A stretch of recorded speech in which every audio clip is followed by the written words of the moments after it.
Quiet. Except for the speaker. Of course. Hello, everyone. Thank you for joining us this morning, this afternoon in Colombia and South Africa and Germany. We're very happy that you're joining this webinar, this joint virtual lecture of the Transnational Center for Just Transitions in Climate, Energy, and Sustainability. We are going to be having a very interesting program today. And first of all, we're going to have the introductory words from Professor Dr. Paulo Oy from TU Berlin and the University of Magdalena. Yes, good afternoon and also good morning to everyone here in this real space in Berlin, basically in one of the nicer buildings, as well as the people that have gathered around the world to join us virtually.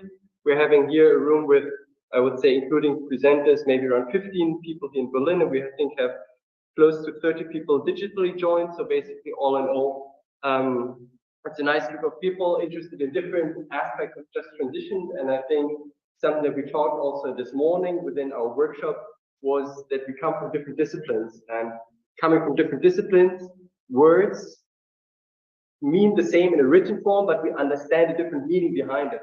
So I think it's important sometimes to speak not only about a dictionary, but also to talk with one another, really, like what do we understand as fundamental concepts that are standing behind certain terminologies, and something that is very often, especially me myself as an industrial engineer from training, engineers normally do not know enough about the origin of words and where they come from and what the meaning is behind it. So therefore, I'm very thankful that we have a lot of great speakers today that are less engineers, but have much better expertise in different other fields.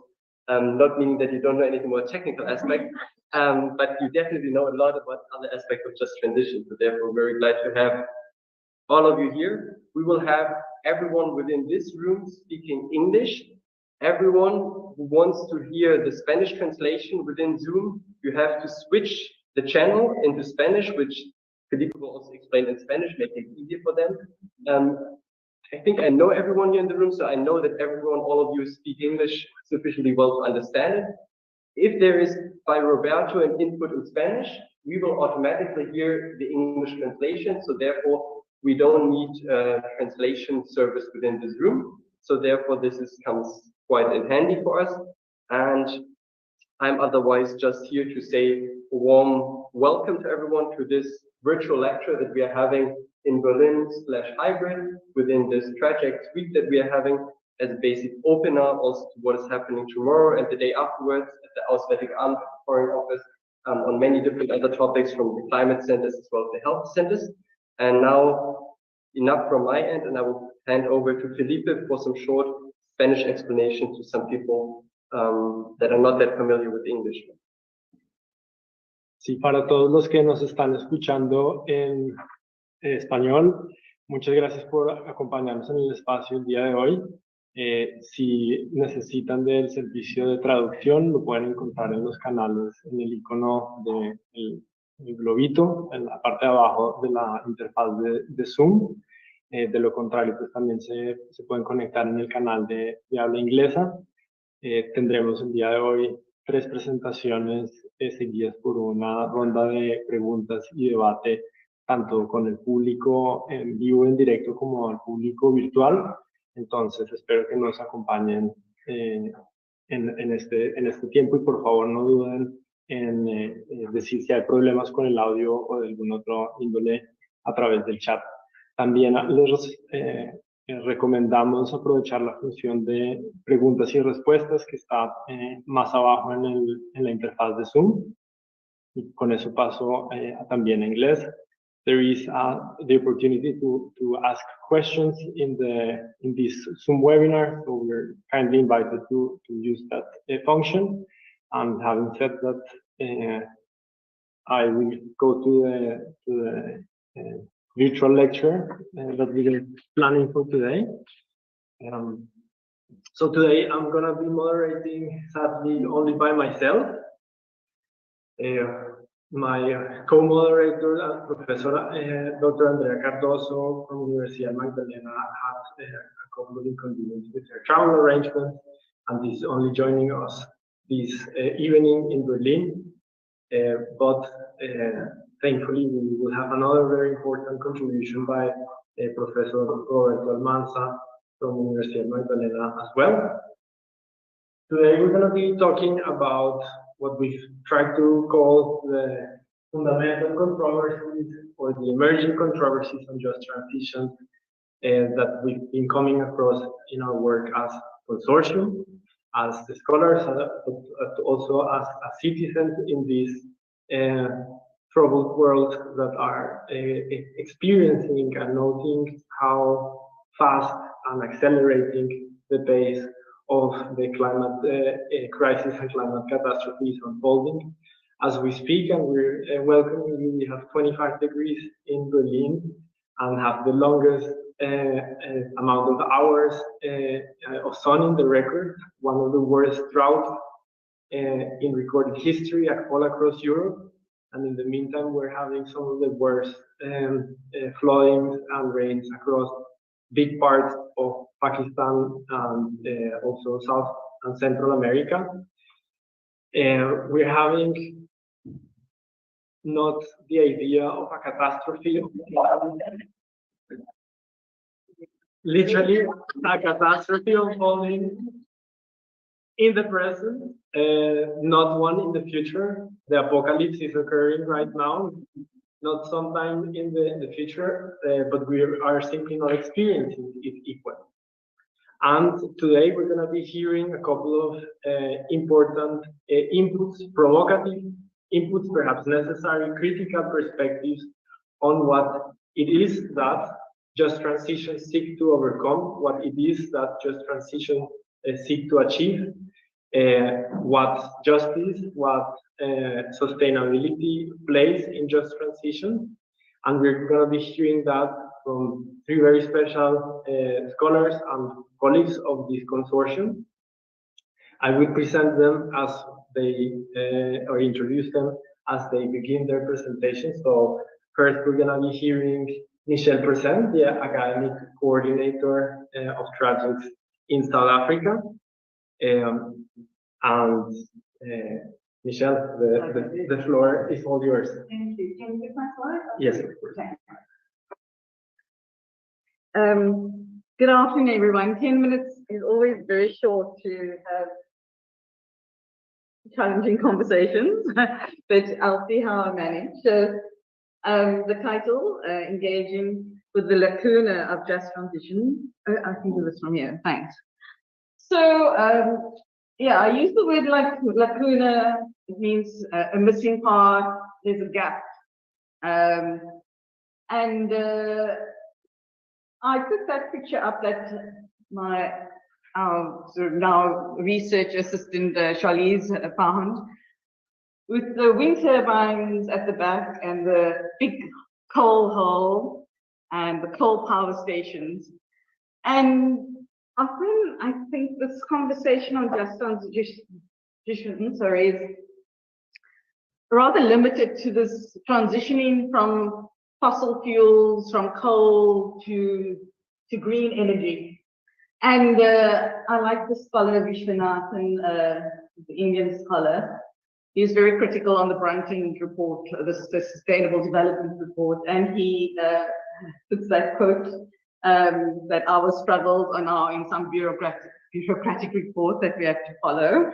And I might feel that sometimes this conversation on climate change responses within the concept of the Anthropocene reinforces this idea of the sort of actionable worldview that technology can solve our problems, and that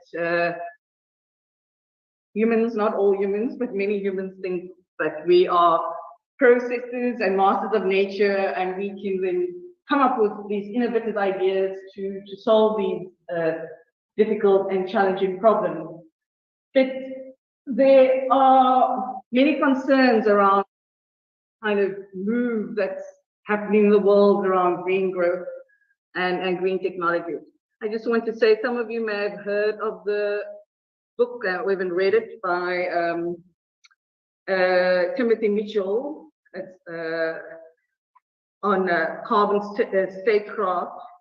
And just to paraphrase. So since the Industrial Revolution in the 18th century, the extent of coal extraction within the fossil fuel economy capsulated the world into new energetic metabolism, And the extraction of coal, oil, gas has shaped cities, large-scale manufacturing, transport system, our very energy-intensive way of life. And last quote from Wer is that we are living the consequences of a civilization built on cheap energy, a reality verified by climate change. The global political economy of cheap fuel has not only wrought immense human suffering in its extraction, but also, of course, remade the planet ecology. And now the big debate is, how can we prevent the Earth's temperature from moving below, not going above 2 degrees? This meeting is being recorded. Sorry, is the slide moving? Oh, okay. So I'm going to just speak a little bit about, from the South African context on what's happening in just transition. But I put that picture there. You can contemplate. I have some ideas that I'm going to, like what bothers you about this picture. And this was the front picture of the colloquium we had in South Africa from the Presidential Commission. And our Presidential Commission has also developed a kind of draft strategy on just transitions, which did its rounds for stakeholders to give input. So in the South African context, many of our renewable energy projects, wind and solar, are on the land of commercial white farmers that are financially benefiting from the rental of these wind turbines and solar panels. And the approach in South Africa, I'm just speaking now about renewable energy, is through public-private partnerships. It's a very long acronym. It's called RE4Ps. It's the Renewable Energy Independent Power Producer Procurement Program. So, I mean, I'm going to be saying REAP, so if I speak to say REAP. That's what I'm speaking about. And so the entire renewable energy infrastructures that has been happening since this policy was implemented in 2011 is through these public-private partnerships. And so it has attracted immense amount of investment, foreign investment mostly. And this interesting paper by McIrwin says that the REAP largely overlooks the historical occupation of many of the land of white commercial farmers. In South Africa, you may know that there's a big political challenge around land redistribution. And there seems to be some discursive erasure when it comes to implanting these renewable energy structures on mostly white commercial farmers, or the land of white commercial farmers. Sorry, I'm not winning on my next slide. Oh. Oh, okay. Sorry. See, I'm like too used to my new math. Okay. And then what's also interesting that's emerging is that because these projects are mostly investment driven, so the investment for these infrastructures are, as I say, for public-private partnerships, and South Africa has put in a set of commitments to ensure that there's some social economic benefits in the local areas where these wind farms occur. So they're mostly in the rural areas, so there's immense amount of poverty in many of these areas. And she said there's something interesting happening. I spoke about carbon statecraft, and there's a set. She defines what's happening with all these foreign investors, these transnational companies coming through, it's where the domestic and the transnational jurisdictions collide, and that she defines as extra statecraft, operating both inside and outside of statecraft. And I explain that a bit because what I observe, and I speak about my own case study, my research, my PhD research, is that many of these multinationals are coming in with their programs, whether it's their sort of social responsibility programs, whether it's sort of schools or houses, and they're also engaging with local governments. And in South Africa, local governments are rather cash-strapped, so they're very keen for these investors to come in. But you suddenly have corporations making decisions about many social economic aspects that would be the responsibility usually of government. And so, so that's an interesting observation. And then, moreover, so these are, I think they're either wheat fields, not wheat fields, or grain fields. Most of these large-scale farms are big monoculture farms. And somehow the petrochemical complex of fertilizers, herbicides, deep tillage that deeply impacts on the soil, it's not calculated in the carbon credits that many of these investors obtain from inserting wind turbines or solar panels on large agriculture industrial practices. So, so those carbon emissions are not calculated. Okay. Okay. So I'm gonna, because my 10 minutes is probably up. So there are many controversies, but I want to focus on land. And that specific features my case study, the Sisikama community wind farm, that's on land of a reclaimed land of the community. But these large scale infrastructures require large scales of land, or large amounts of land. And a lot of the attention is focused on the capacity of energy to work, and that is to keep really the fossil fuel economy going. So, because a lot of these debates aren't really speaking about kind of deep structural shifts. And so, but this mechanical capacity will require large amounts of land and large amounts of industrial production through the extraction of minerals and what people are calling sort of rare earth minerals, cobalt, lithium, etc. So that's just to give you a sight of this location of this community that offered the land to the wind turbine, that's surrounded by large-scale farms and also big monoculture forestry. You can see that the land is quite degraded. And this also gives you just a sense. This looks into this community of where the wind turbines are and how they live.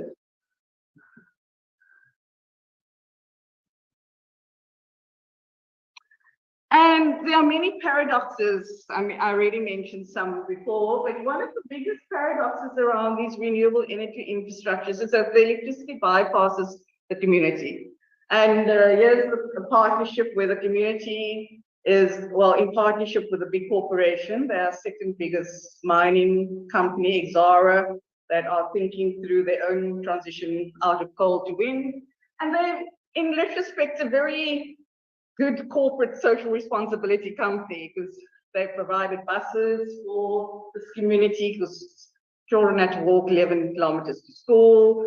They provided community center, etc.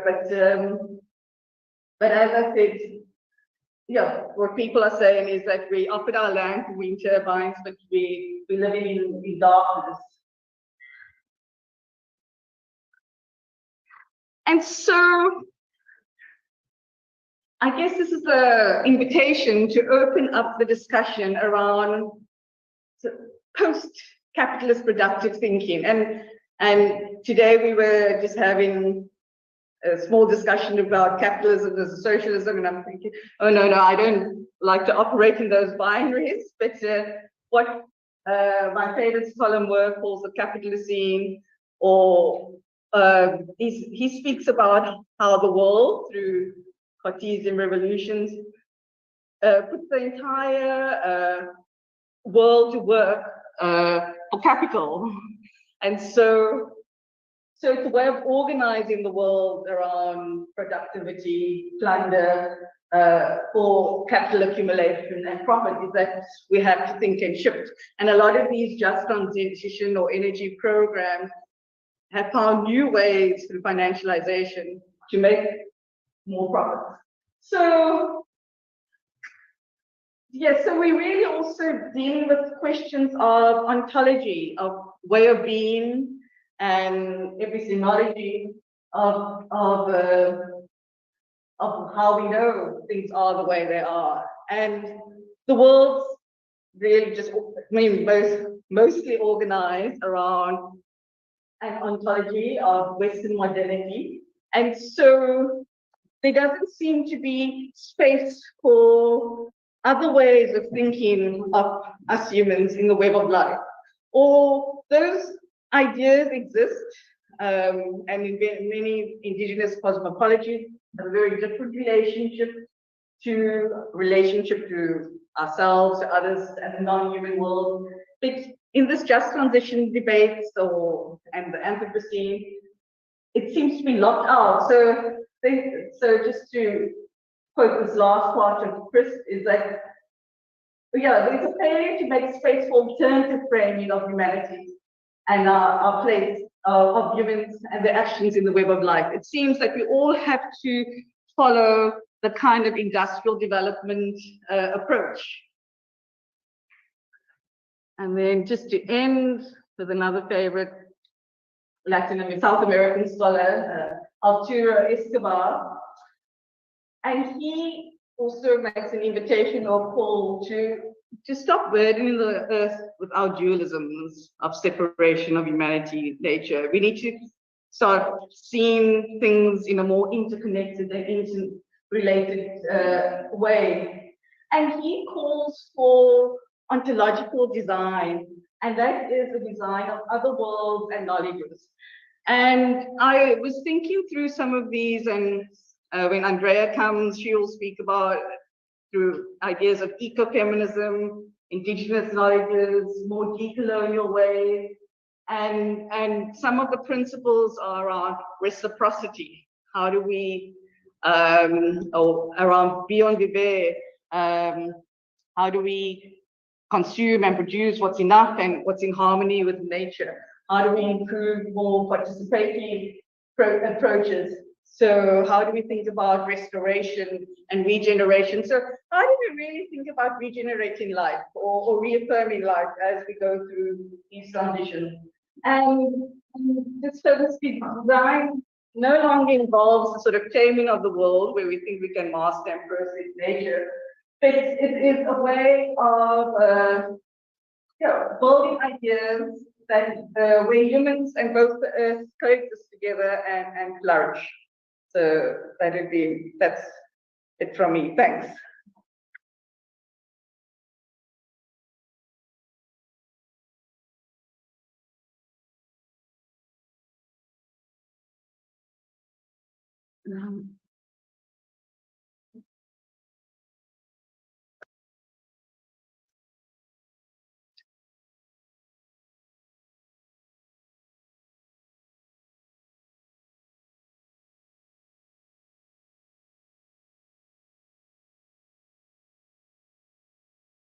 Well, thank you very much, Michelle. And now the next presentation we will have today is from Nataly Díaz. Nataly is the academic coordinator of projects in Bogotá. And today, the floor is all yours. Thank you. Hey, I also no faces. So thank you for coming. Thank you, because here in Berlin, we have such a sunny day outside, and the conversation that I would like to have with you is about that. It's related a little bit how we can connect again with nature, as we are nature as well, and what is the necessity that we have to recognize our biocultural, so that we are not just a culture, that we are not just people separate from the environment, but we are also environment. So my formation is started as a technician, could say, was like a chemical for teaching chemistry, and after that I moved to geography, and nowadays I'm working in the Environmental Institute. In the Environmental Institute studies at UNAL, and there we have environmental talk that is more biocultural, because it's related with that the environment is not just the things that are outside of us, or that are related just with trees or water or the other organic material, but it's also what we do in our cultural way. So the environment, or the environmental thought, for the idea, that is the name in Spanish for our institute, involve the culture and the nature at the same level. So we don't separate that. So why I wanted to talk to you about the biocultural sustainability, another last name for sustainability, and their relation with environmental justice. Because, so first we need to understand what is biocultural. A little tricky, yes, okay, I guess I got it. So, biocultural, yes. Some authors relate, like Mapi, Toledo, and Barrera, they are from Global South, describe biocultural as a diversity interlinked with biological, cultural, and agricultural diversity. So most of the images that come up when you think in biocultural probably are more related to this, like some rural areas, because we used to see the diversity more in the rural than in the urban. But so if we put this word bio before, but actually we also have a lot of biocultural diversity and biocultural heritage, but we are losing something that is really important, that is our biocultural memory. Okay, so what is the biocultural memory? Biocultural memory is these roots we have linked to the nature that we, in the modernity, tend to think that is fall apart of us.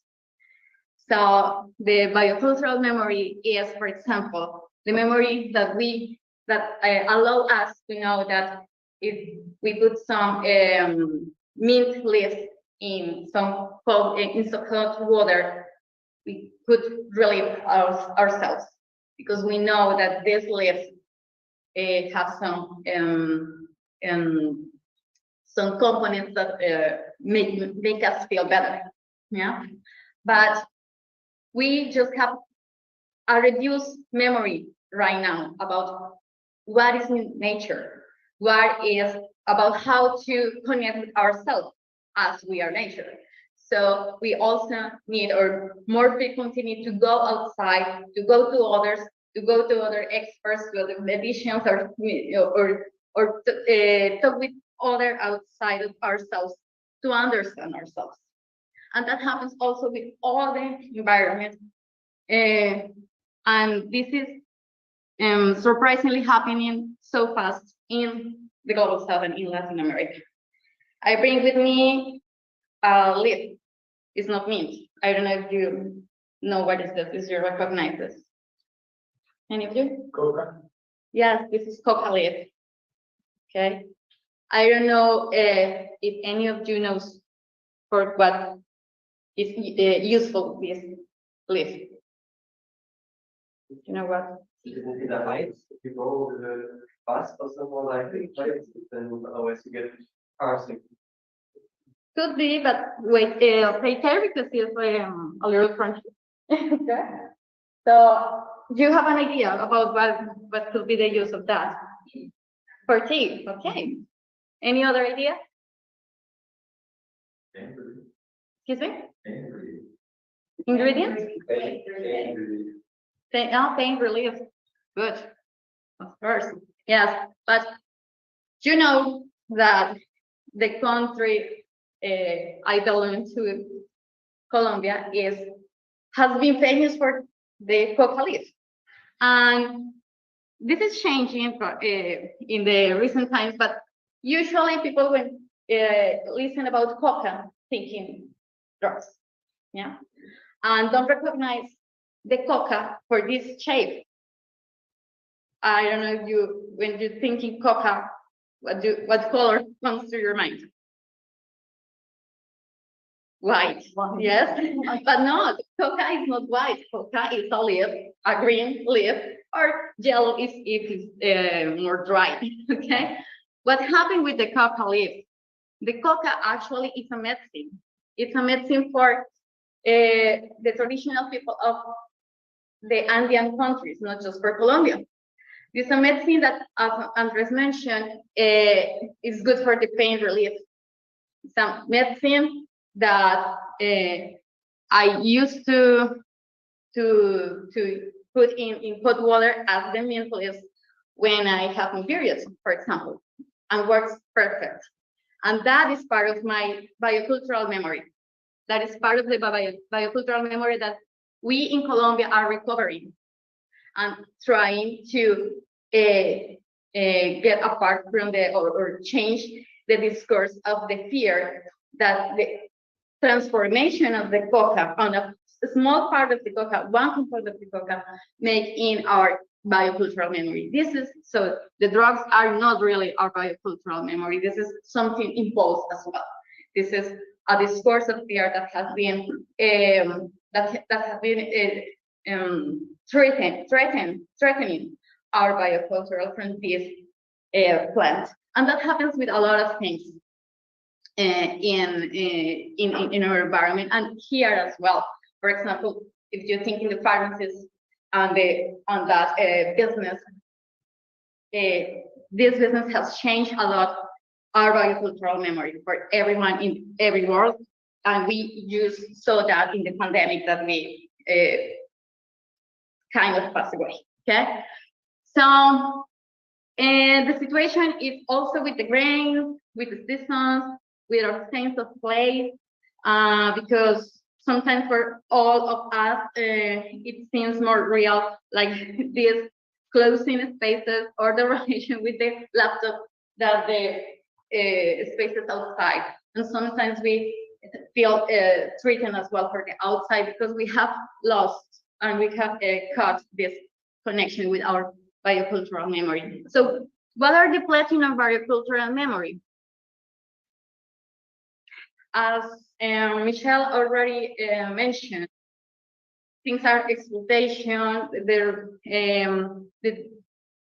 colonialism relationships, the capitalism, not just global south, but also inside of the nations with the more dominant people to the others are depleting our biocultural memory and have been depleting our biocultural memory for decades.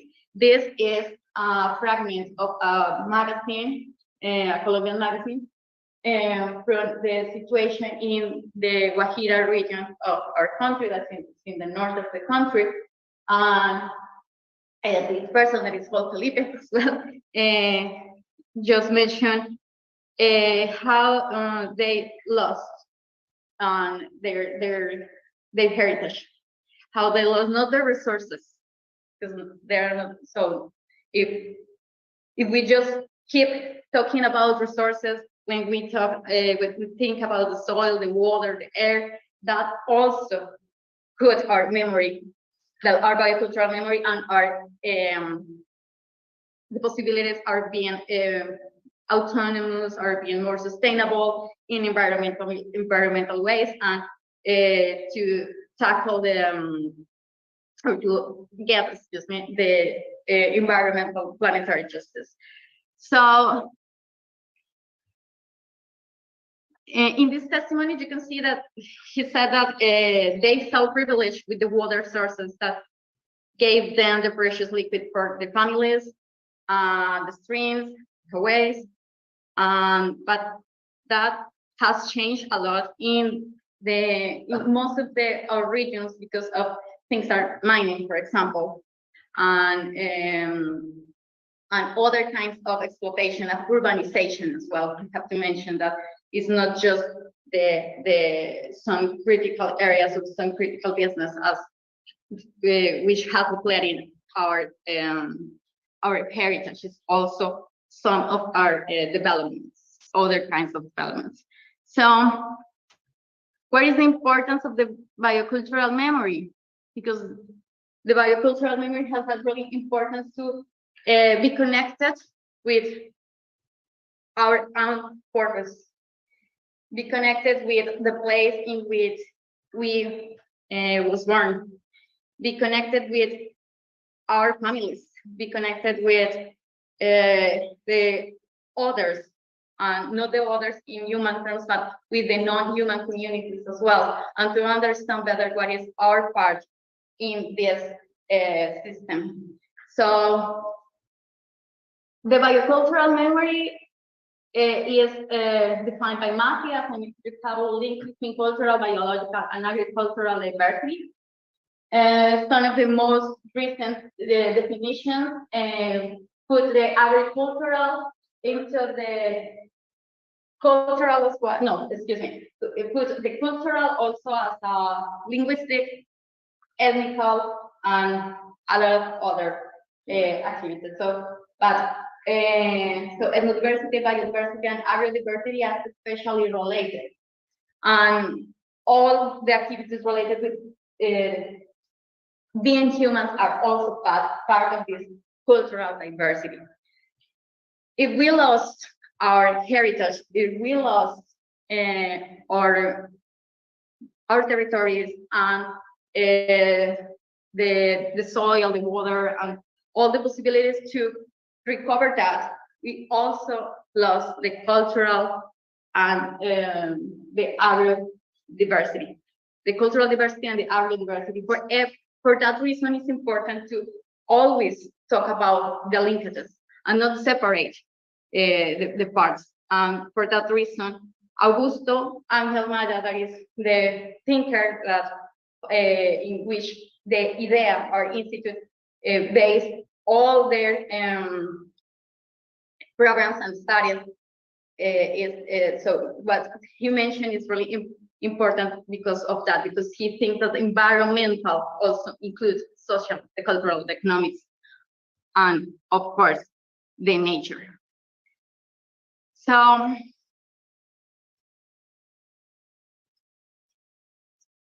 how biocultural memory is linked to biocultural sustainability? That's the title of this speech. That the biocultural memory is related to the territory. So it's related to the opportunities we have to to keep in the life in the earth and keep alive and for sustain us as a society. This is a map that shows the water and the soil losses are depletion from the mining in that other region that I showed you before, that is the Guajira region, and shows a lot of spaces without soil. It's zones in which, as you also have here in Europe, there is no possibility to recover the soil structure and they recover the agricultural biodiversity in those places. Spaces in which the communities that used to live are not there anymore. So we also lost the cultural diversity in those regions, and of course the biological diversity that were there. So words like confinement, pollution, dispossession, displacement comes with you don't have soil. And actually in Colombia we have a map with the category of the soils. I don't remember what this name. Cobertura. The cover? Okay. The cover soil map has a category that is called non-soil. We have that covered. That is not a cover. That is just a gap. That is just a blank. That is absence. And we just naturalize that as a reality in our country and as a reality of losing our heritage, our memory forever. So this is another example of that. The clogging was made by a mining company that requires another path of the river to get the water for their extraction activities. And by doing that, we lost the biocultural diversity, the cultural diversity, and the agricultural diversity related to the stream. There is nothing much to say about that. You can imagine all the other disgraces that happen around it. So yes, biocultural memory is linkage with biocultural sustainability, because the sustainability implies like biocultural sustainability is the word that the couple of words that I want to use for explaining to in English something that doesn't have translation, but I don't know if in German has translation. That is sustentabilidad. We have in Spanish sostenibilidad, that is the sustainability as usual, and sustentabilidad, that is a little different. Like I can say that is biocultural sustainability and sustainability just. And the biocultural sustainability is more related with these linkages we have to strengthen, these linkages we have to recover. It's related with our memory. It's related with avoid the absence of what was given to us just for grace. Okay. So, and this is another part of the testimony that explains really good what is the biocultural memory and what is the linkages with the biocultural sustainability. In this testimony, they are talking about that the culture is also includes the knowledge and practice of more than 170 types of plants that have medicinal properties, such as all the names you see there, and 170 types that were in just a small area. So if you zoom all the areas that we have lost forever, also the types of plants increase, and probably the numbers for the absence of the different for the different biodiversity that we have lost is not just easy to calculate. So okay. So biocultural sustainability is required for a planetary environmental justice, because it means that the real sustainability must be biocultural, And so for reaching environmental planetary justice, people need to recover their memory, their link with nature, as I mentioned, and recognize the values of each one in each place. And this is not being too biocentric, it's more than be less anthropocentric and centered on the diaspora of life. That is an idea that is mentioned by a professor of our institute of the Institute of IDEA, that is Patricia Noguera, that talk about that the diaspora of life, that recognize the life is flourishing in everywhere if we allow it to do it.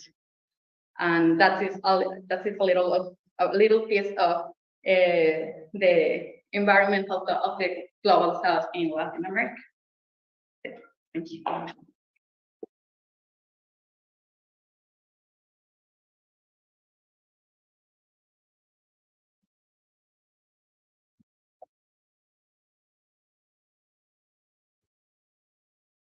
Thank you very much, Natalie, for the very interesting presentation. Now we will proceed with the next presentation from Roberto Almanza, Professor of Anthropology at the University of Magdalena in Santa Marta. Roberto, can you hear us? Hola Felipe, sí, buenas tardes y buenos días aquí en este lado del Atlántico. ¿Quieres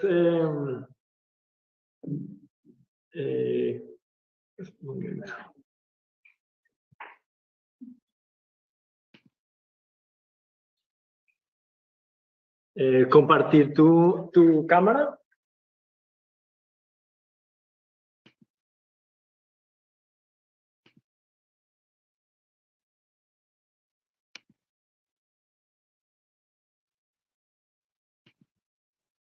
Bueno, adelante, como te sientes tranquilo, si quieres prender tu cámara, buenísimo, pero si no, adelante, la palabra es tuya.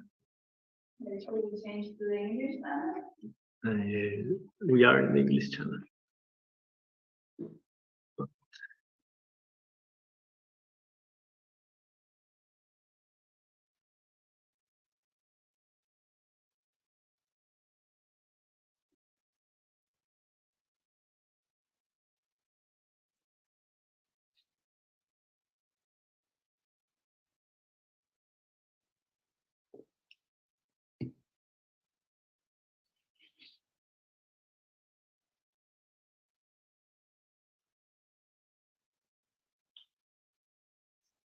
Roberto, ¿estás hablando?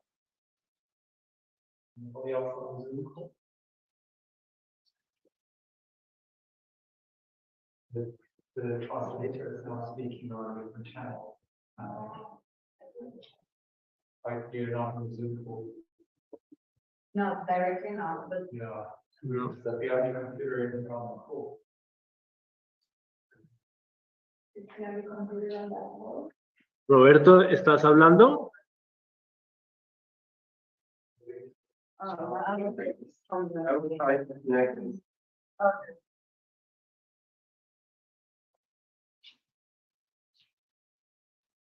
So we hear the translator now, but nothing.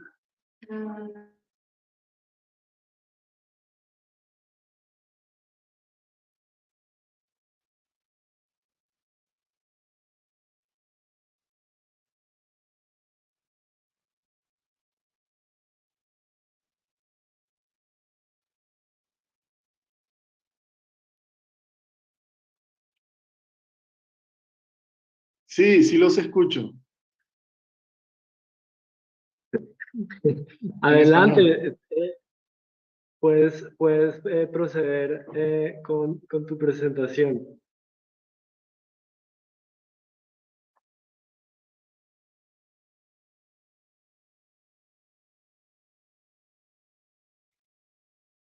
Ah, ok.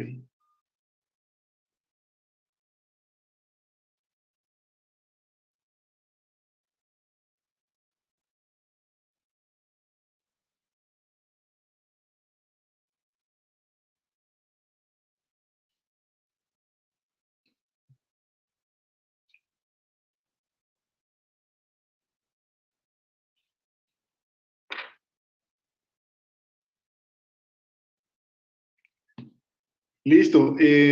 Bueno, nuevamente.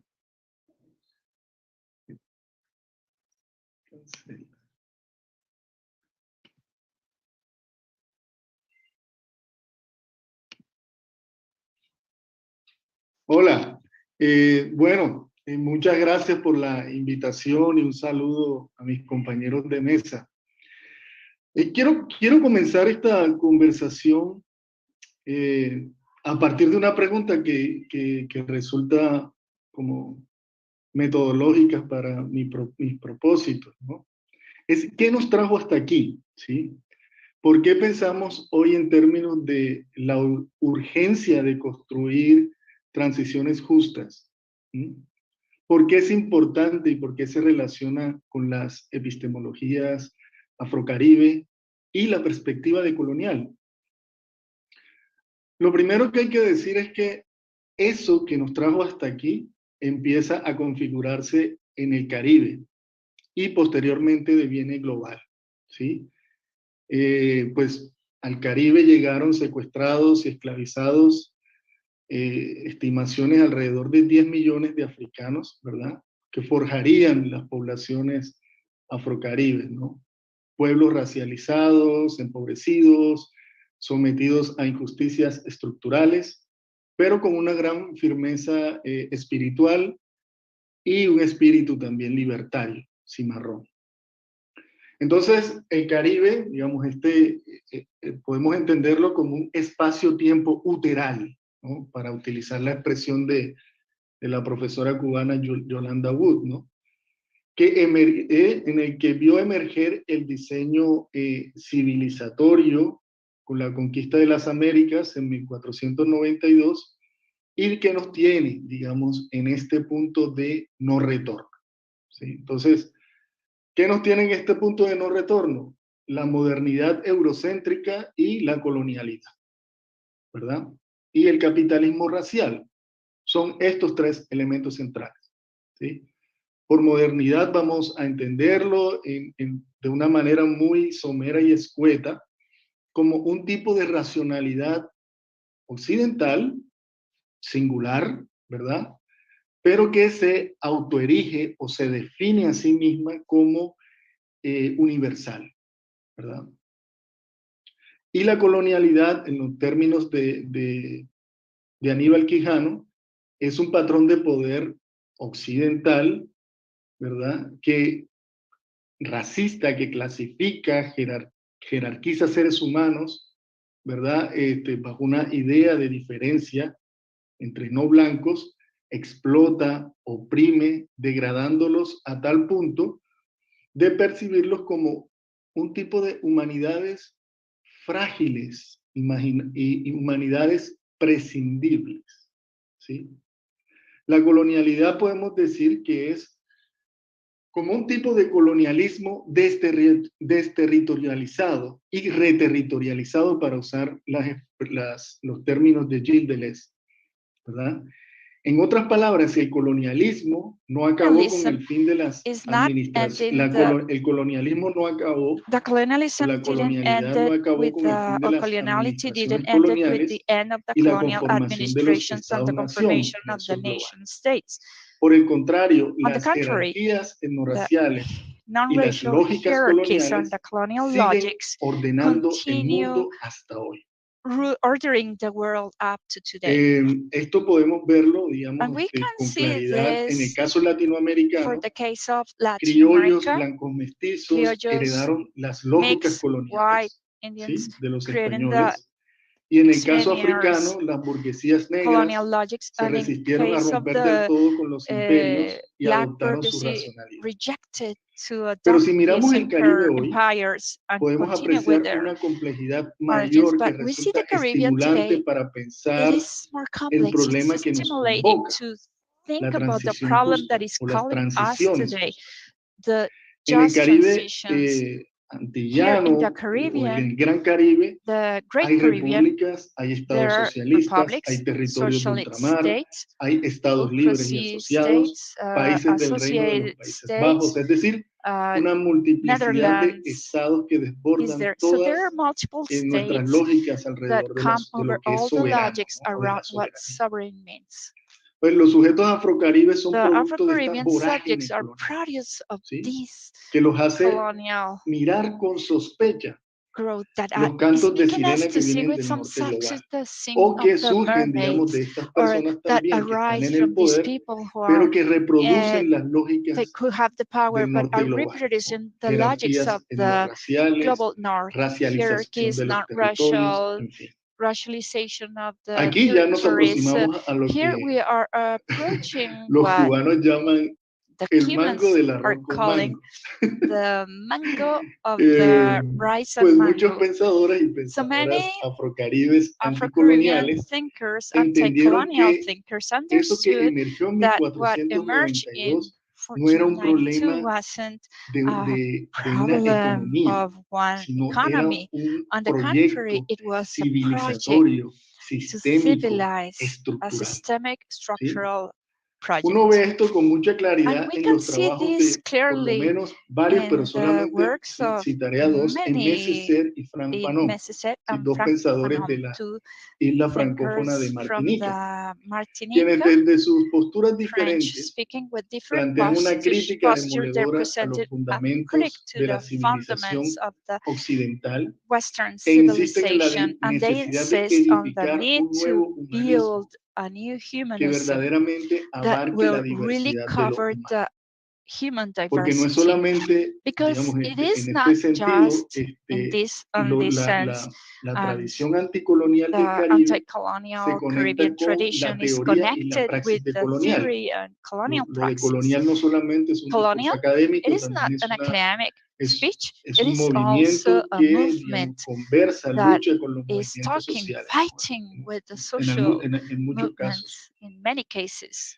Entonces, ya para ir simplificando So este now, asunto que puede to parecer en simplify principio muy what barroco, may muy complejo, be complex digamos or que baroque, hay tres let's movimientos say that there are importantes. three Voy a important reducirlo movements, and I am going to en summarize la it a política y en la lot. praxis decolonial. In Hay un primer colonial movimiento praxis que and in es un politics, movimiento there is de one movement negatividad, that is the en sentido de que es un movimiento de denegation crítica. and O sea, hay una crítica, lo denying decolonial es its una critic. crítica a la It is modernidad critic to the eurocéntrica y a egocentric la modernity colonialidad de and the lino global, ¿verdad? coloniality, Que les mencionaba and hace as I un mentioned momento. before, the Es global. una crítica que opera tanto en el plano It's a critic histórico, that es decir, operates in considera the que la historical modernidad no plane, surge en el considering siglo that XVIII, sino en modernity wasn't created in the 1492, 18th y los century, but in discursos 1492, and the filosóficos, different los fundamentos speeches and filosóficos the también philosophical emergen en ese fundaments momento emerged back a then partir de la reflexión de from si the los nativos, reflection los if aborígenes, natives tenían are alma o no. the O sea, hay first un momento histórico y un nivel origin, the epistemológico. first the Un natives had segundo a soul or not. movimiento de la And there teoría is a second decolonial tiene un movement of the carácter colonial theory that arqueológico en el has an sentido de que lo archaeological plantea Michel Foucault, en el sentido aspect de presented by Michel rastrear Foucault, esos because to conocimientos que trace la the razón knowledge that the occidental Western condenó. reason Algunos le condemned, llaman a esto and some call to epistemicidio, that ¿no? the Al acabar con epistemicidium, grandes poblaciones, recuerden que finishing with el large 90% de populations. los Remember, 90% indígenas que of the habitaban el indigenous that were continente en living 1492 in fueron 1492 exterminados, ¿no? in the Por continent were enfermedades y también killed por due to acciones some bélicas. disease and Entonces, a war esto se le llamó actions, and epistemicidio, that pero was hay called otros conocimientos que epistemicide. igual But there are other circulan, gravitan knowledge that a are los que han sido gravitating and eclipsados y circulating to subestimados those who por have esta been razón occidental. eclipsed and underestimated for this Entonces, reason. este punto So es importante this is an aquí important point here. porque vamos a encontrar cosmovisiones, We're going to proyectos find de different vida basados en lo cosmovisions, común, life que se projects based escapan de on la the common that lógica are away from the de la logic modernidad of eurocéntrica, es decir, the de la egocentric lógica modernity. I del mean, the fundamento logic basado en of el the individuo y fundament en la based propiedad on the privada. individual and the private Y un property. tercer And momento the third es el momento moment, de the third moment is the one culminar el proceso de descolonización on finishing y de the los diálogos colonization process and the interepistémicos, o en términos interepistemic caribeños sería concept. un In the proyecto Caribbean de term, that would be relación de a las project of epistemologías the del mundo. relation of the Esto different de la global relación, de estar epistemologies. And that volcado a la means it's a relación, really abiertos turn hacia into el an open otro y los relationship otros to be entes another o one and the other ontologías entities or que ontologies existen en that el mundo, exist tiene globally un componente will supremamente have potente a porque powerful implica component because que it estas implies that conversaciones que these nos convocan conversations that alrededor are de las inviting transiciones us around the tienen que transitions, hacerse that tanto needs to be conversaciones, done que es el with espíritu de Tryon, conversations, ¿verdad? and that the Del norte spirit global con el of sur the North global, global and the pero South también desde global, relaciones but also with asimétricas some y poder asymmetric pensar relationships to be able to más allá de think las relaciones de poder que ha beyond the establecido la relationships of colonialidad power y que established by solemos the reproducirlas coloniality de that we manera normally cotidiana. reproduce every day. Entonces, esto es para pensar en términos This is de to Fernand think Braudel, in que terms el of problema que nos Fernand trajo hasta Braudel. aquí es un The problema que hay problem que that brought us pensarlo here en is one términos that de we need larga to duración. think in terms of Es un long problema que hay que lasting. pensarlo también en Also, términos we need to think de about it cómo in terms el of racismo, el how capitalismo racial racism sigue or reproduciendo racial estas capitalism lógicas y continue no afecta reproducing these igual a un logics as individuo en not el norte affecting the global same que en el an sur global. individual in the north Que, than in the south que of es the globe. necesario And plantear it is las necessarily to transiciones present en the términos de no transitions solamente in terms of cambiar, not just ¿verdad?, la changing matriz energética, the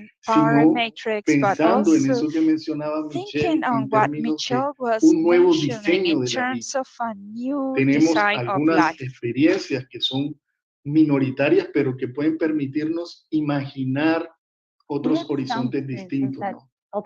El Suma Camaña de los Aymara, el Suma Causay de los Quechua, el vivir sabroso de las comunidades del Pacífico y de las comunidades caribeñas, permiten pensar en estos modelos que, como les digo, son marginales, son minoritarios, pero que pueden permitir comenzar una conversación con otros sectores, ¿no?, con otras poblaciones, porque la transición tiene que hacerse deseable.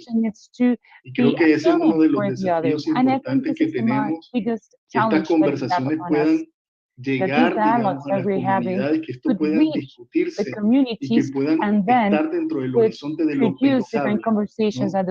No podemos pretender que las comunidades piensen en la transición cuando apenas están resolviendo problemas elementales como sobrevivir el día a día, donde el futuro se vuelve borroso, donde no hay una idea del futuro porque no hay una idea, porque el presente es un presente que ha sido robado.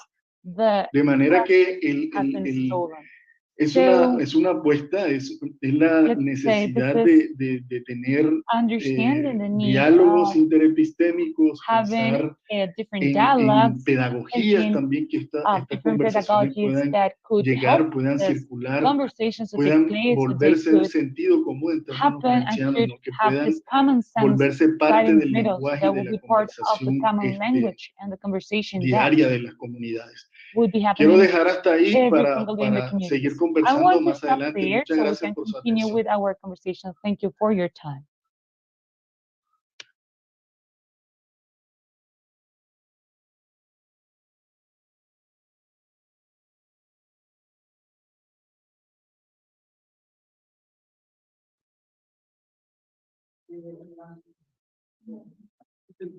So thank you, Roberto, for your input. I invite Nataly and Michelle here to join us up front. We've heard very interesting input from Michelle, telling us how perhaps we might do well thinking about post-extractivist, post-capitalist perspectives in the whole transitions debate.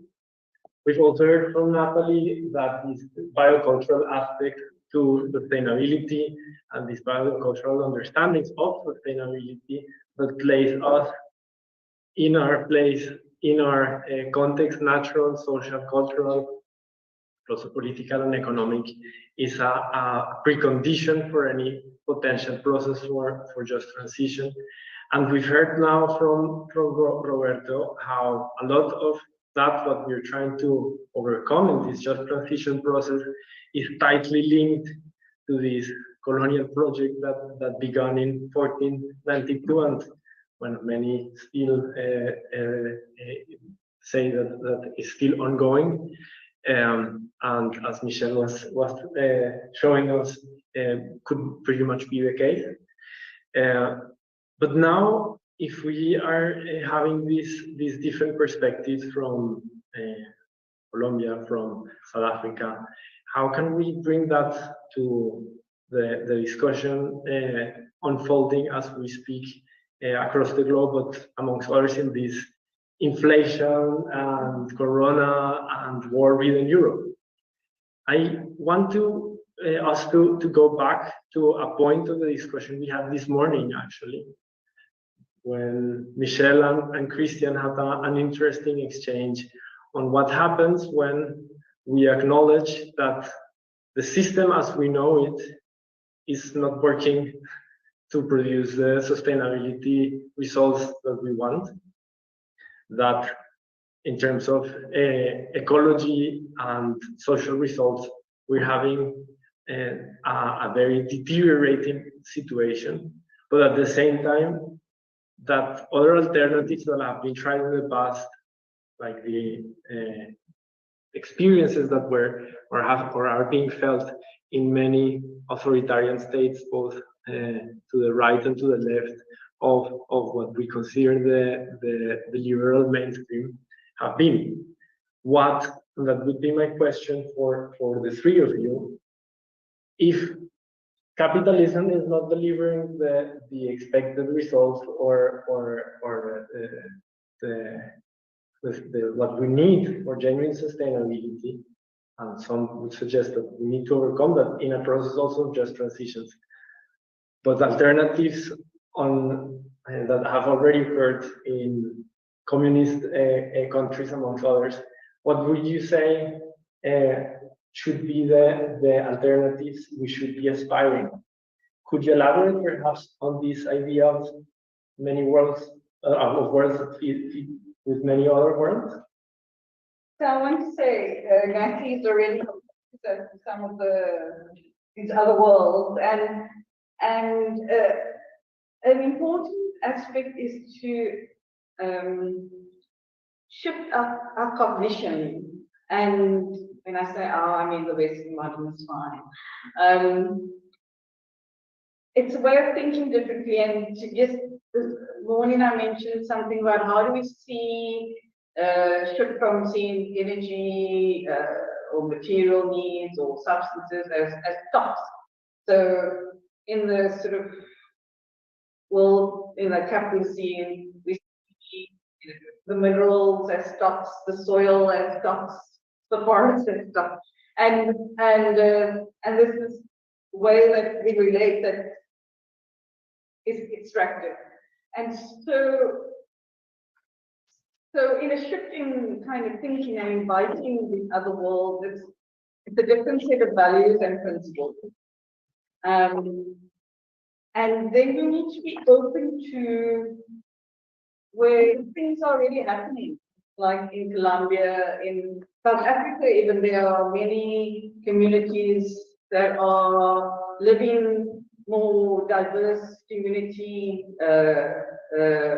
sustainable ways of community economies. And so these are kind of non-capitalist relations, which is, not working in the sense of like wage labor and someone profiting and we have that kind of relationship, or not seeing energy use just in terms of the use for manufacturing. And so if we open up more localized approaches to our energy needs, so we have to use diverse ways, maybe more micro solar panels. A lot of this goes also with using less. So we can't really expect to continue to manufacture. And I just saw we were going to the station, a big building coming up here in Berlin, in South Africa too. We have big buildings coming up. There's a big Amazon building.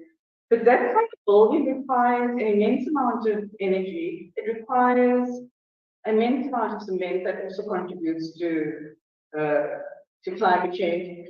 And so, yeah, so the shift is bringing in these diverse ways. They're not just having a one world story. And there are really practices happening all over the world with the many indigenous communities. But it's to, not expect us to have, we use the word often to include communities, but actually what it means is we want to include people into a capitalist productive system. People that were left out, mostly Black people. And in my own country, we even have a policy for it. It's called Black Economic Empowerment. And it's wrought in a lot of devastation.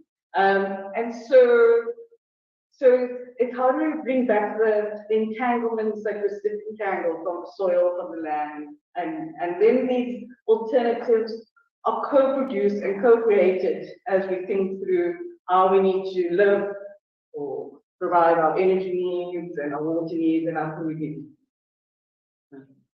Thank you very much. So now hearing what Michelle is saying, that we do not necessarily have to be in this binary option of capitalism and socialism, but there is a very big diversity of alternatives that we may not know or be acquainted with that exist. I want to go to the second part of your comment now, and that is the necessity of any process of just transition that occurs at a global scale to reduce the total material throughput that is occurring as more and more materials go from the global south to the global north to fund, for example, the energy transition here, amongst others. And in recent days, there has been a very big debate, for example, in Colombia around degrowth, as the mining and energy minister, who has just been just entered office, decided to talk about this topic in front of the mining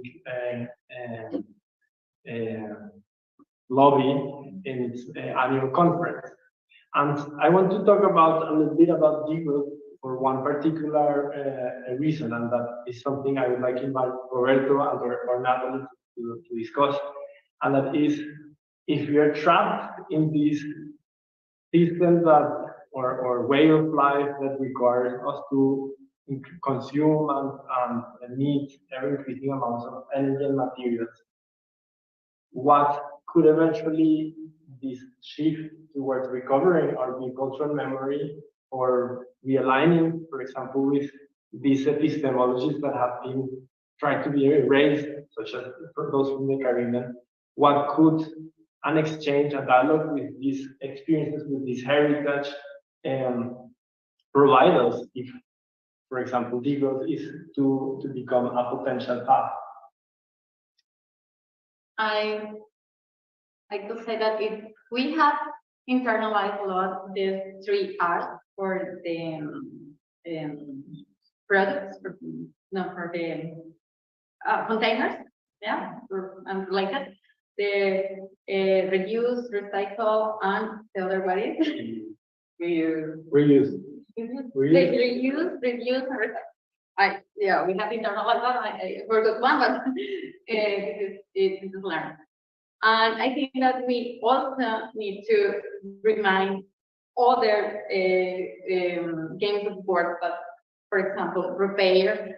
We used to, so as we need to recover that memory as well, as the things can be repaired, things can be so we don't need to replace everything, but we can to refix that or fix something. We need to remember that, as you used to do in the past, when we have factors of the wind itself is enough to dry the clothes when you wash it. So there's a lot of things that as consumers we can remind to go into the path of the growth.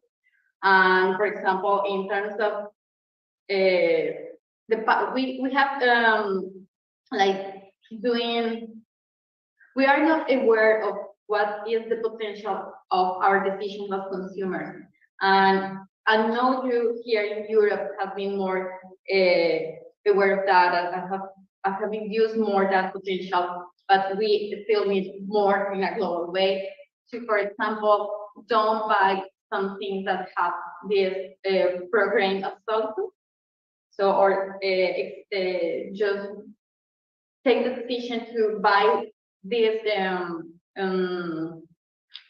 tools or these products that have a longer duration, better than these others that are probably more beautiful but less. What you do, for example, with the organic products here is a battle that we haven't gained in South America, that, for example, put the ingredients, the labels of what is the origin of the foods that we are consuming. And we need to make this cultural change global as part of the globalization, because also need to make this change as a society in general. And this, I think that could be a good path to link the recovering of the biocultural memory with our actual ways to consume and to live in this modern life. Something like that. Thank you.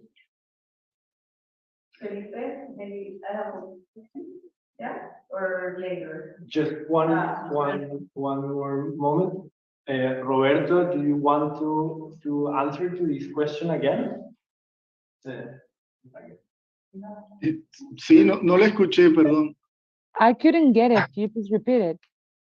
Okay. So the question is if the current situation requires people, not only in the global north, but also in the global south,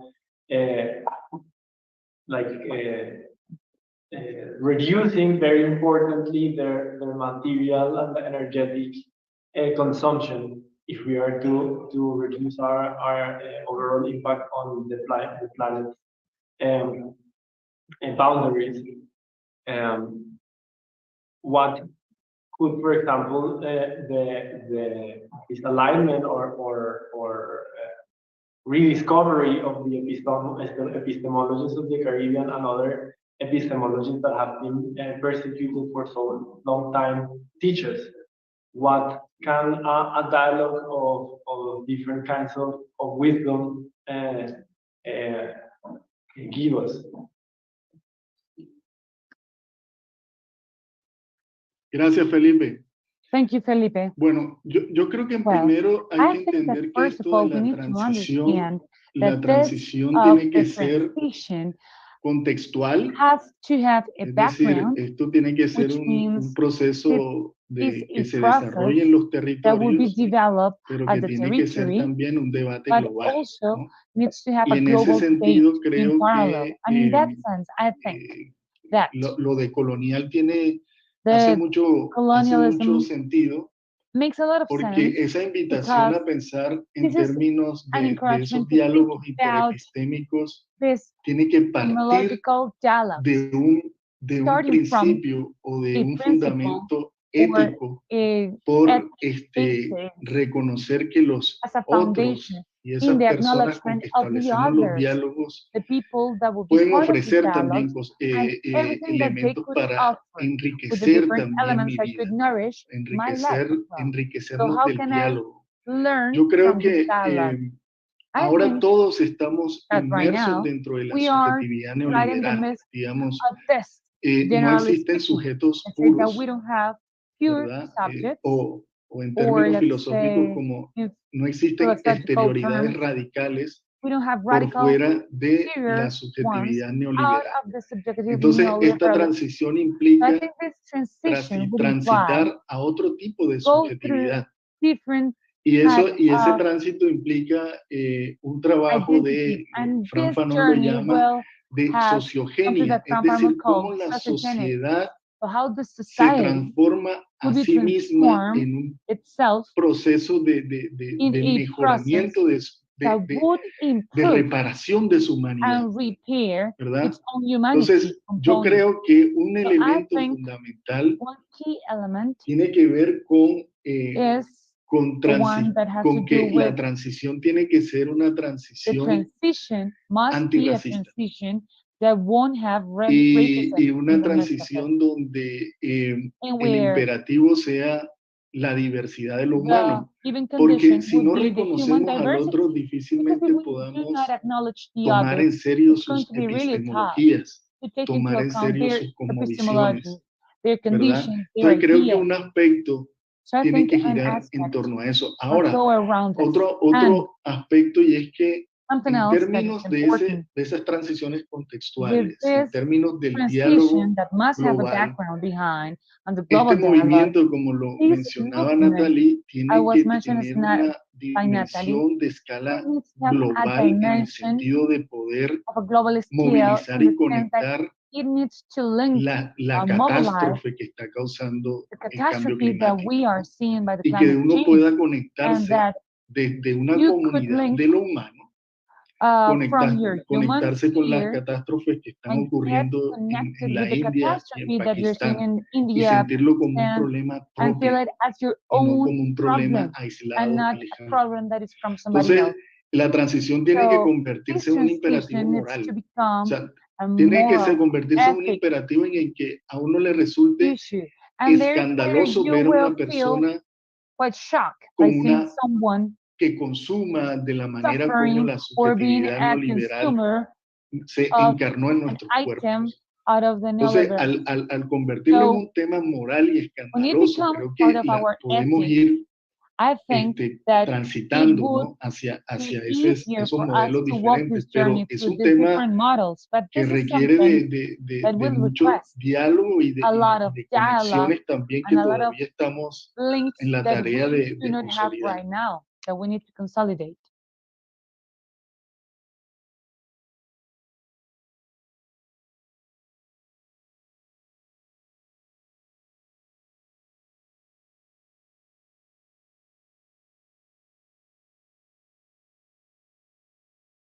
We have two questions from our participants here in Berlin. First, Paola, and then Christian. If you can approach the microphone or speak loud, that would be very convenient. Yes, thank you. So my name is Paola. I also work in strategies in the academic coordination here in Berlin. And when I was listening to your conversations, I guess I thought about how important these cultural aspects are into the transition. In particular, in a time where modernity or culture is tending to be homogeneous. I'm not that old, but I have younger teenage siblings. And I can bet you they're not that different to maybe teens in South Africa or in Germany, as I was in the 90s as a teenager. So it's tended to become a lot more homogeneous. This is cultural in different places of the world. And precisely that brings me to the second point, which is the sense of urgency in this transition. Because a lot of these cultural processes, they've been accelerating the way we change culturally, but they take very long periods of time until cultural adjustment is done or is changed. Of course, with violence, as we saw in some parts of history, this went faster. It meant opposition and a lot of suffering. But in usual terms, if you don't want that, there are slower processes that take time in society, and that's striking to be in a very at odds with this sense of urgency that we have with the climate crisis, because we, as you said, Natalie, we're not only losing hundreds of species in a specific place where extraction is happening, but we are getting into the planetary scale of extinction of species at an accelerating rate, which means even if we had the knowledge, maybe it would be too late for some of those species to to be able to adapt again to this the new planet. So it's very urgent that this sort of a transformation happens so that the basic level for that cultural reappropriation and restoration takes place. But that at the same time, starting this quick need for action, it's in stark contrast with the slow change in culture and the rate of extension of this traditional or alternative ways of living that we see in those communities living at the margins of modernity. So the question is to whoever wants to take this, how can we reconcile that sense of urgency in terms of climate action needs with the slower process that would need to have a change in consciousness and to include this diversity of thought, of cultural diversity or tradition into the way those transitions are designed, because that's a much slower process, but in the end we require a very fast action on the other side. Yeah, so Christian?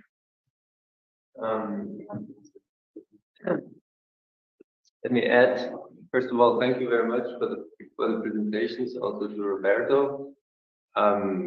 Let me add two questions to Paola's. First, on the we call it organizational models. You call it post-extractivism. We had previous discussion that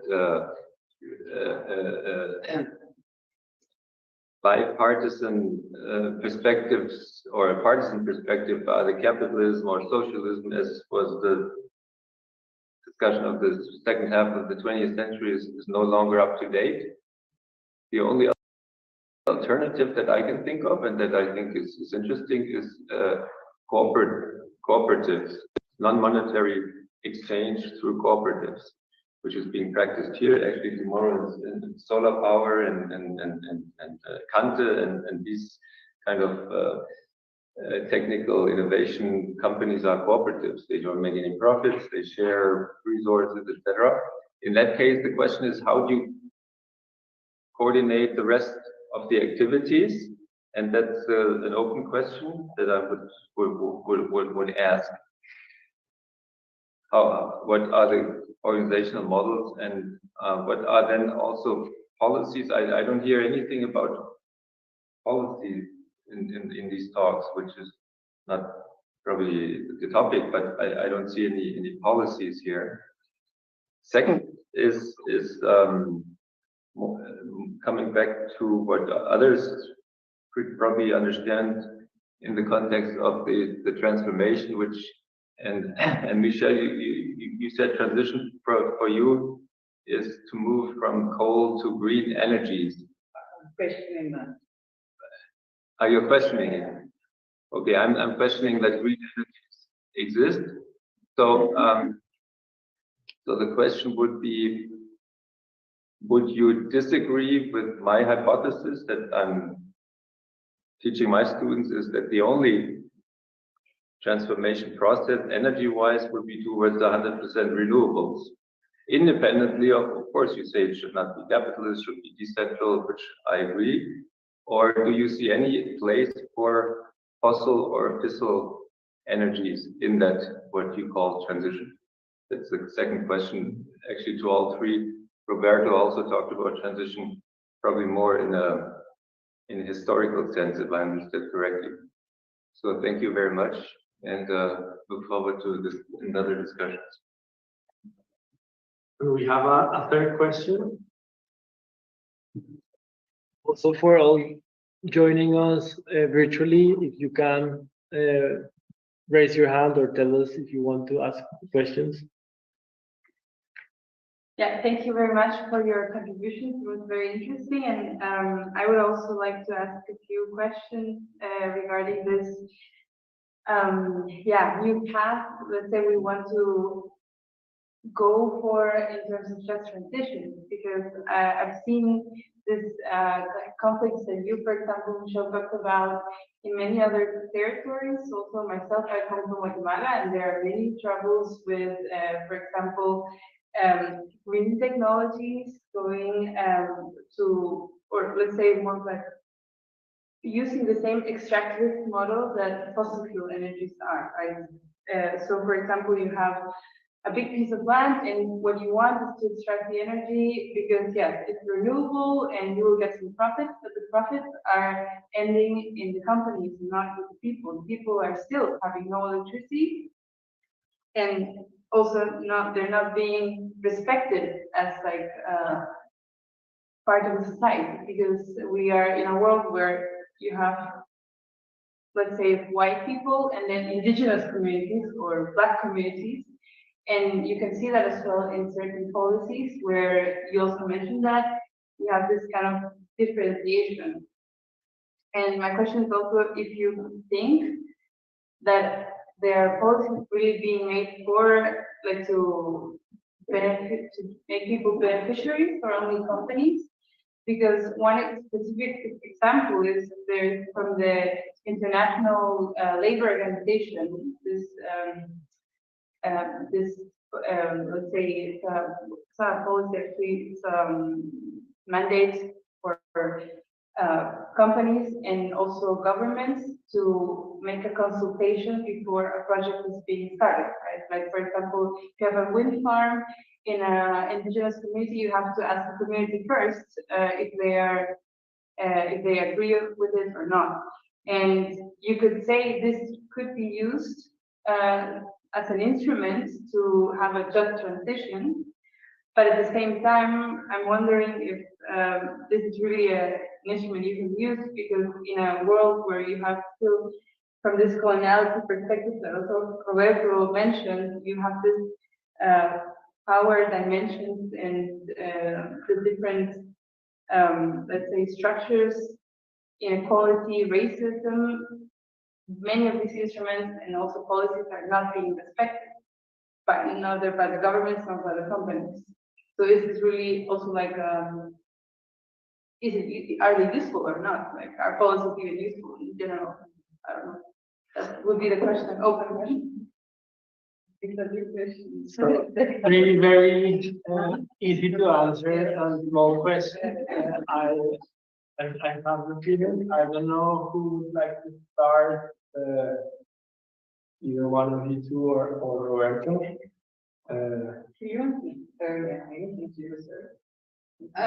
Okay, I'm going to try to answer, to give some answers, because the thing with this conversation is that you at the end have more questions. No, that always happens, and that is why we still are here talking about it. So first, related with the question of Paola, and all the others, we know that we can't change the political decisions or the way in which the business and the market is doing the things right now. So like a miracle is not a fast change, but we need to continue doing what we are doing. So I'm going to use an anecdote to explain my point.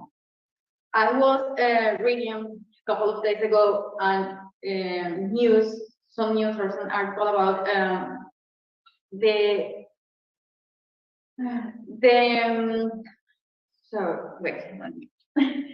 how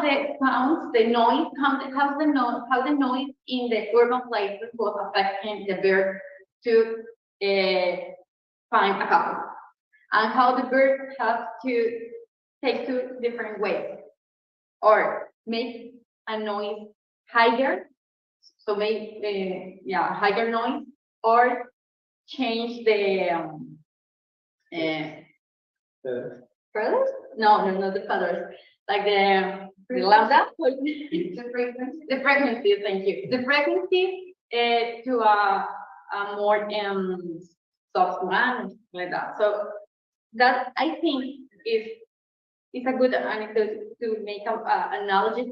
What we have to do as well. We need to make noise. We need to express the voice as well, because if you just listen one part of the story, or if you just listen one way to do the things, you think that is the only way to actually be human in their life. So we need to keep making noise and spreading the voice, not just also for the policies. So for trying to the policies actually work, because yes, what happened is the policy is something that is written, very well written, and if that will use apply as it is, it will be great. But what happened is there is other normatives related that most of the time it doesn't allow that the one normative and one policy works as it should be. So what happens? We need to also know our local normatives. We need to be more involved in that, even when for many of us is something that is extra work or is not as joyful as the area in which we formed at the beginning. But we need to be more, we have more participation in the democratic areas as well for doing, so for make the process of defense and demands the complement of the appliance of that policy. So what is this? We need the noise and spread the voice. And the other is that never even if we are more technicians or more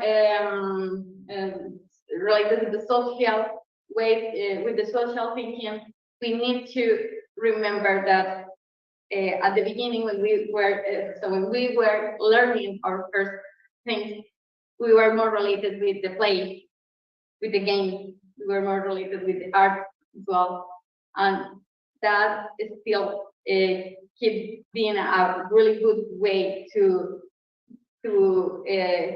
get out of ourselves and explore and recognize other ways of thinking. So we need to,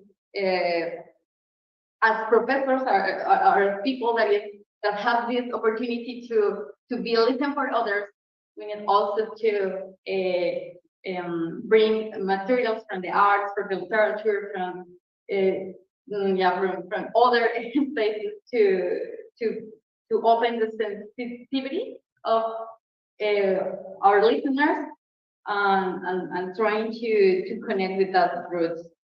I think that we also have as I mentioned, we have the power of the consumer to decide wiser what we choose and what we buy. And also we have the power of the take the decision of what will be who will be our governors or the people in the government that make better that take better decisions for everyone. So I think that could be like a general answer for all. Thanks. Yeah, these are some huge questions. But just to you, Paula, so I live with other networks like the Ecoversity group as opposed to the university, and this network called the Emergence Network, and on their website they have, and I may perhaps paraphrase it wrongly, but what is part of the crisis and how we respond to the crisis? Be the real we, continuously, and perhaps it's actually a time to slow down. This urgency just make us slow down, and And that slowing down is also bringing perhaps a slow science. And because we're in this moment of like fast, everything must change. And this change, unfortunately, is not happening in relationship to the Earth systems and cycles. And so, for one, if we start with the soil and regenerating the soil, because right now our soil's been fertilized to death globally, it's been polluted by all the extraction and mining. And there are so many living examples, and even I want to say who now has a PhD in ecology, agroecology, and I was like so amazed when I heard that in Cape Town for the first time, whereas many of our communities are fighting to farm in that way, because we have a government that can only be big monoculture, big fertilizer. So perhaps, although policies and the bigger questions about the role of the nation state, and so we may have to look at different forms of governance and local ways of, but perhaps more policies to support agroecology, I think, so that we can support many of these struggles, and that's really about restoring the carbon cycle, because our carbon cycle has been broken, and we need diverse soil for that. So that's just one example, but it's a way of thinking that brings restorative, that brings a kind of life-affirming approach. And how about we move from like green growth, so-called, I say so-called green, but not very green. So the words that come out of the United Nations is green growth, green energy, nature-based solutions, which is a term I find appropriate. It's an appropriated term of people that have real nature solutions that are like the biocentric, because the nature-based solutions that are coming out of the university and the adaptation program are not what Natalie's speaking about. And so you know, every time we leave the United Nations, the term comes up, like mitigation, adaptation, nature-based solutions, green growth, and there's millions of projects on it, but they're all data abstractions. It's basically so yeah, I mean, we're bringing these to the face because Germany is a big funder of many of these projects, and so yeah, so me slowing down. And then the ideas of cooperation and communal and moving away from the individual also needs to come back into ways of thinking. And so it's thinking with the otherwise of communities and peoples across the world whose knowledges have been considered backward and slow anyway. So yeah, so like move from green growth to degrowth. Yeah, so I just want to say in terms of the question, Hans's question. So look, we live in a world now, and we have benefited our freedoms, our conveniences that come from coal extraction and oil and fossil fuel extraction, and this. So the shift is that those of us that use a lot or more will have to use a lot less. So you know, we can't think that we can have all the so-called green energy to maintain you know, this type of life.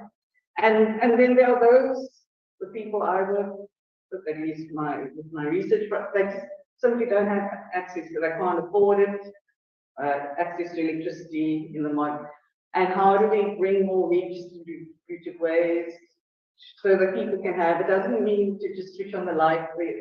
I can say that a lot of the Sisikama community are open to solar panels or even local wind turbines. They don't, you know, we often have this thing, this is the sort of modernist that, you know, everybody wants to have a brick house and 2 cars, but actually people don't. A lot of people really want to connect back to the earth. So yeah, so I put nuclear. No, I think we need to actually think about this way. So I don't support any forms of technologies that are not going to be life-affirming. So we have to think about using energy differently and less. And the phase out is going to be slow. It's not going to be fast, but if we have more of these conversations, there's more of a realization that we can't replace the fossil fuel economy with all sorts of new so-called green things. You're very invited to come to our workshop on Saturday, the Green Climate. We'll be talking about green solutions and their problems. Roberto, I think we've already abused a lot from our listeners. We've gone 30 minutes more than originally expected.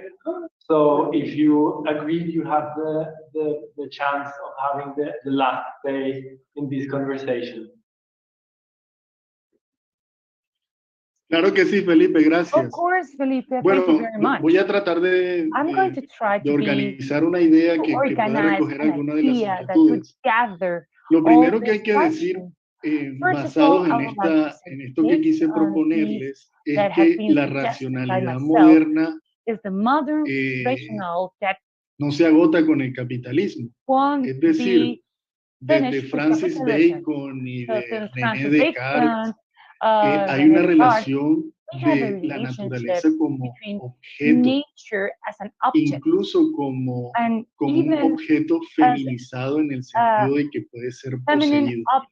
Entonces, en ese orden de ideas, esa racionalidad es tanto de la economía política capitalista como del socialismo realmente existente, ¿no? Sabemos que la Unión Soviética, digamos, impulsó un proyecto de industrialización que sacó, digamos, a la Rusia zarista y fue una cuestión de una industrialización devastadora. Entonces, digamos que los dos modelos, ¿verdad?, que han sido hegemónicos o que en algún momento se disputaron, digamos, la hegemonía mundial, han sido los que nos han traído hasta aquí. Entonces yo creo que dentro de esos modelos que se pueden explorar, lo cooperativo hace mucho sentido, ¿no? En formas, en lógicas organizativas distintas. Digamos, una de las cosas también centrales es que la modernidad es antropocéntrica y las otras lógicas que hemos hablado del vivir sabroso o del vivir bien se basan dentro de una mejor armonía con la naturaleza. Entonces se necesita, digamos, un trabajo de poder entrar a pensar en estos tipos de modelos. Ahora bien, esto no puede ser igual en el norte global que en el sur. Es decir, por ejemplo, en Latinoamérica o en el caso colombiano, hay unas injusticias estructurales e históricas que se necesita una política social que pueda cerrar esas brechas históricas. Y para eso, digamos, es necesario desarrollar tener recursos, en últimas palabras, ¿no? Entonces, digamos, el tema de las transiciones en los territorios en el que existen tantas injusticias requieren de unos desafíos particulares, pero a donde quiero terminar es que se necesita más trabajo desde las comunidades, desde los territorios, para poder, porque esto no va a llegar desde las políticas de Estado, o sea, va a llegar desde la presión social y desde los territorios. Gracias. Thank you very much. Un saludo a todos. Greetings for everybody.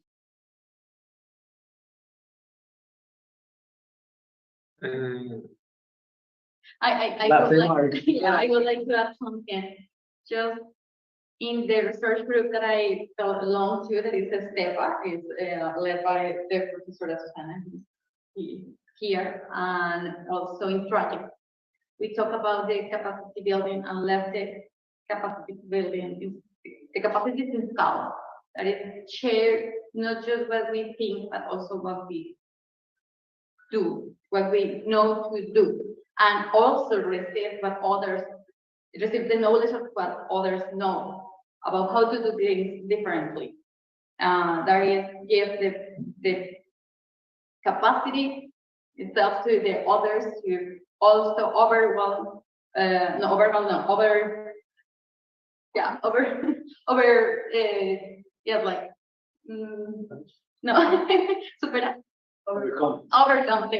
overcome the difficulties if they have other tools. So that's it. I think that share what we know how to do also is a good way to transit the sustainability. And speaking about that topic, and to invite you to our next lecture on October 24th, we will be sharing about different experiences, including community experiences on appropriating solar energy for local purposes. Thank you very much for your presence here in person, and for those of you who stayed until the end online. We will be uploading the recordings of this lecture to our website. Follow us on social networks and our new website, trajects.org. And thank you very much for participating.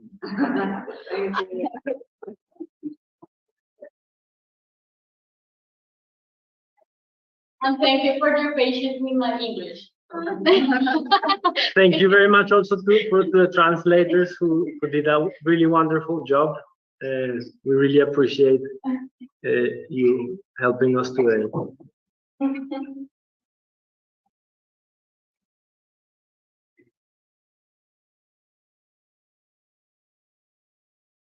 The recording has stopped.